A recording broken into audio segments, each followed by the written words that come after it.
Macam kes Nabi Adam tadi. Dia menyorok kan. Menyorok dalam Taman Eden. Malaikat datang. Yang cakap tu malaikat. Tapi orang Kristian kata yang tu Tuhan. Dia kata kalau Tuhan boleh berjalan, maksud dia Tuhan boleh ambil rupa macam kita. Jadi Jesus tu Tuhan lah tu. Tuhan ambil rupa tu Tuhan. Dia salah faham. Baiklah kita ni Tuhan pilih dalam agama Islam. Selamat.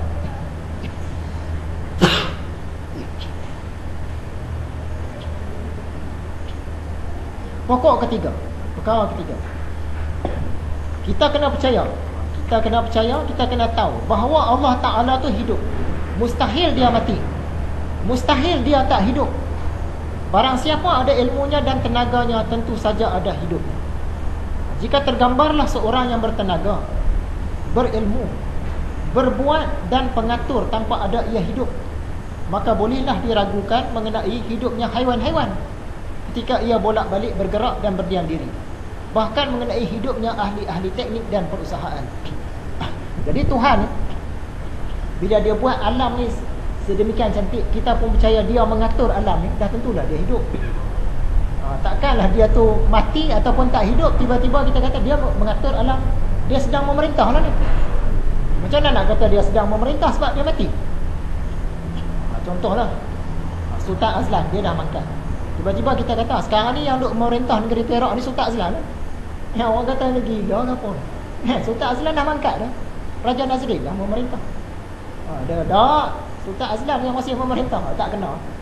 Dia yang dah mati ataupun yang tak hidup mana boleh memerintah. Jadi yang menciptakan alam ni, yang memerintah alam ni, hidup ke mati? Dah tentulah hidup, mustahil mati. Kalau dia mati, dia tak memerintahlah alam. Itu kupasan.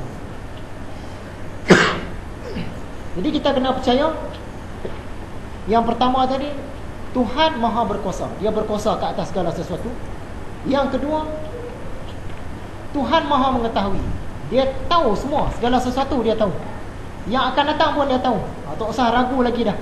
Sebab tu rukun iman tu kena percaya kepada qada dan qadar. Tuhan dah tahu siap-siap. Bukti dia dalam Quran, ditambah lagi, nak menguatkan lagi, kisah Nabi Musa dengan Nabi Khidir. Ini pun kita selalu sembang. Nabi Khidir dia tahu dah, budak kecil ni tadi, bila dia besar, dia akan susahkan mak bapak dia, sampaikan mak bapak dia ni nak jadi kufur.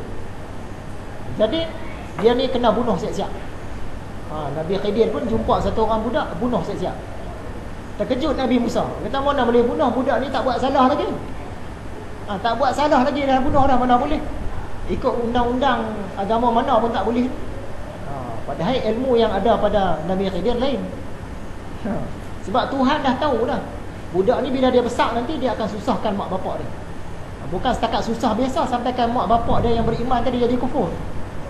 Nak melayan kerana dia tu, jadi Tuhan bunuh dia siap-siap melalui perantaraan Nabi Khidir tadi. Ini maksud dia Tuhan dah tahu dah apa akan berlaku. Sama juga dengan perahu orang miskin. Dah dia miskin, dia cari makan pun dengan perahu tu sajalah.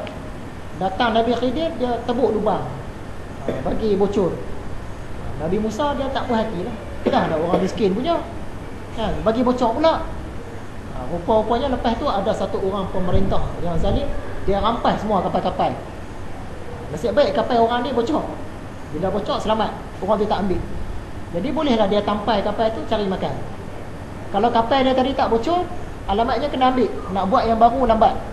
Nak potong balak, nak jemuk semua tak berapa lama makan masa bulan. Jadi Tuhan dah tahu lah perkara akan datang. Begitu juga kisah harta anak yatim.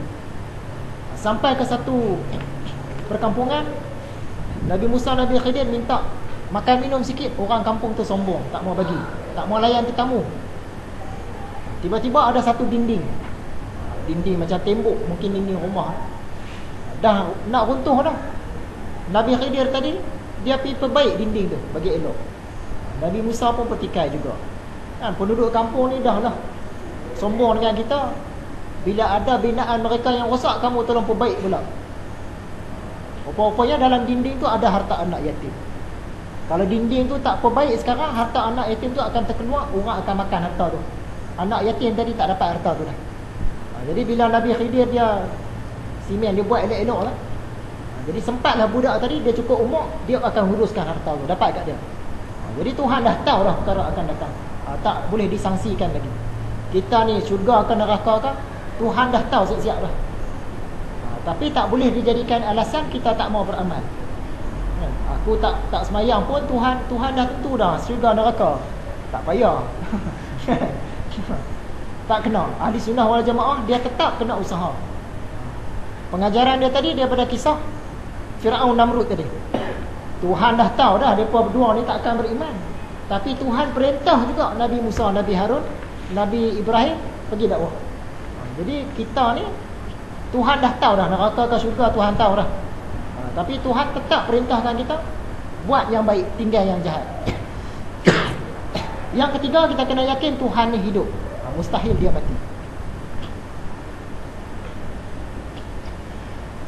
Tuhan ni sungguh pun dia hidup tak sama dengan kita. Dia hidup dengan sendirinya. Sejak azali dulu dia dah hidup, siap-siap hidup. Macam kita ni kena ada yang menghidupkan kita. Tuhan hidupkan kita barulah boleh hidup. Kalau dia tak hidupkan kita, tak ada lah kita. Kalau Tuhan Allah tak ada yang menghidupkan dia, dia hidup sendiri, siap-siap. Tuhan hidup sempurna sejak azali, sebelum ada masa lagi tu, sebelum wujudnya waktu, dia dah sempurna dah hidup dia. Bukannya dia daripada kecil lepas tu dia besar. Tak. Dia tak ada pertumbuhan. Makhluk dia ada pertumbuhan, Tuhan tak ada pertumbuhan. Dia dah siap-siap sempurna. Hidup dia tak perlukan oksigen. Dia tak perlu kepada makan minum, tak perlukan kepada zat-zat vitamin-vitamin, tak perlu. Dia sempurna. Kita ni yang perlu kepada oksigen, zat-zat makanan semua.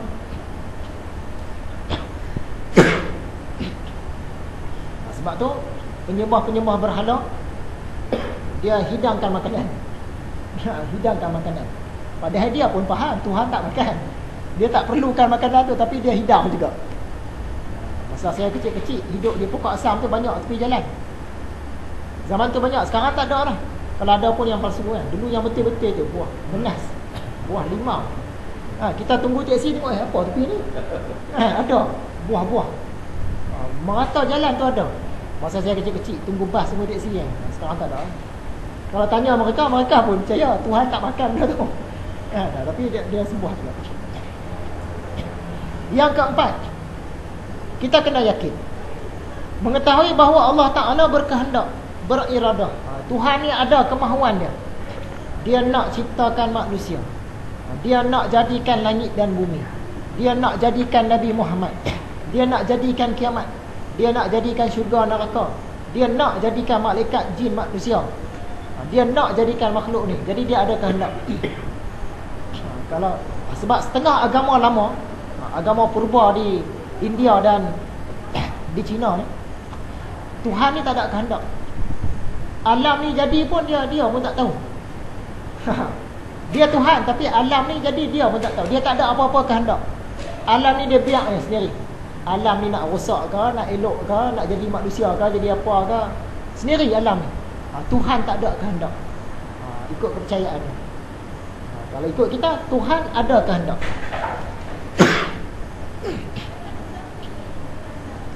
Mengetahui bahawa Allah Ta'ala berkehendak bagi segala af'alnya.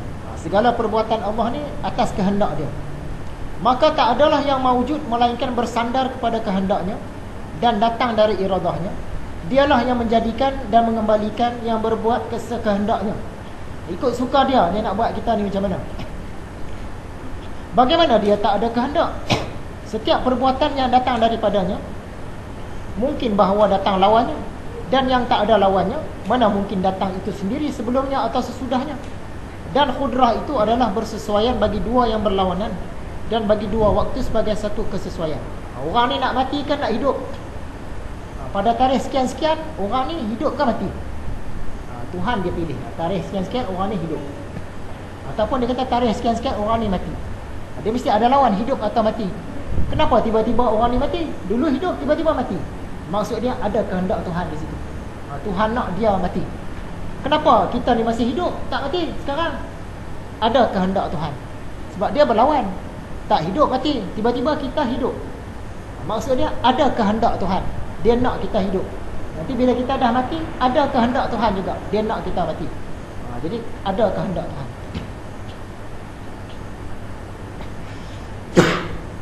Kalau mencukupi ilmu sahaja tanpa iradah untuk menentukan sesuatu yang diketahui, sehingga dikatakan bahawa perbuatan itu diperoleh pada waktu yang mendahului ilmu dengan wujudnya, maka sesungguhnya pula boleh pula mencukupi tambah kudrah, sehingga dikatakan bahawa perbuatan itu diperolehi tanpa kudrah kerana telah mendahului ilmu dengan wujudnya. Ni nak hurai pun, saya pun susah nak hurai. Saya tak hurai lah yang tu.